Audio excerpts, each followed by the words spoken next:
Hi friends, నా స్టైల్లో chicken పచ్చడి ఏ విధంగా పెట్టాలో చూసేయండి.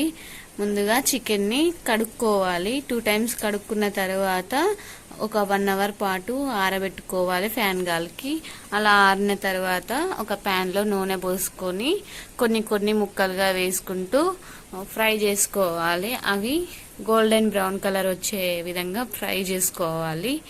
ఫ్రై చేసుకున్న తర్వాత ఈ చికెన్ పచ్చడి అయితే నేను ఫస్ట్ టైం పెడుతున్నా అండి.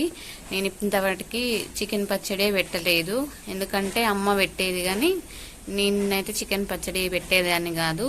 జస్ట్ కూర మాత్రమే వండుతా, చికెన్ పచ్చడి పెట్టలేదు. ఫస్ట్ టైం నేను ఈ చికెన్ పచ్చడి పెడుతున్నా. ఓకేనా ఫ్రెండ్స్, దానికోసం జీలకర్ర మెంతుల పొడి దంచి పెట్టుకుంటున్నా ఫ్రెష్గా. ఓకేనా, మిగతా ముక్కలు కూడా అలాగే ఫ్రై చేసుకున్నా.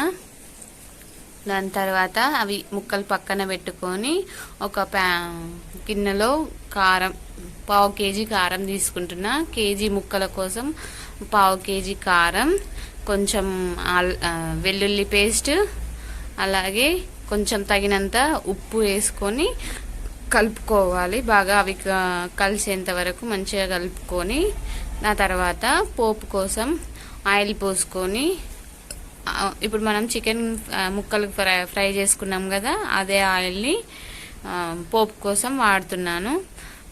దాంట్లో కొంచెం జీలకర్ర, ఆవాలు, కరివేపాకు, ఎండుమిరపకాయలు అయితే వేసుకుంటున్నా.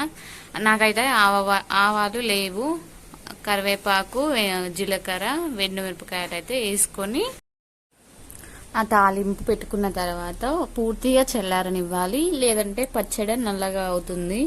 పూర్తిగా చల్లారిన తర్వాత ఆ చికెన్ ముక్కల్లోకి డైరెక్ట్ పోసేసుకోవాలి. పోసుకొని బాగా కలుపుకొని ఒక గిన్నెలోకి ఎత్తుకోవడమే. ఇదైతే 1 మంత్ పాటు నిల్వ ఉంటుందండి చికెన్ పచ్చడి. చికెన్ పచ్చడి కొంతమంది ఉడకబెట్టి చికెన్ని ఫ్రై చేస్తారు, కానీ ఆ విధంగా చేయడం వల్ల అందులో ఉన్న ప్రోటీన్స్ అన్నీ పోతాయండి. అలా కాకుండా ఇలా ట్రై చేయండి మీరు ఎప్పుడైనా చేసుంటే. ఓకేనా ఫ్రెండ్స్, బాయ్.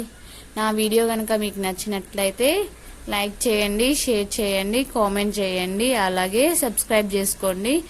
అందరూ సబ్స్క్రైబ్ చేసుకుంటున్నారు కానీ బెల్ ఐకాన్ మాత్రం క్లిక్ చేయట్లేదు, లైక్ చేయట్లేదు. ప్లీజ్ తప్పకుండా నా ఛానల్ని లైక్ చేయండి. ఓకేనా ఫ్రెండ్స్, బాయ్.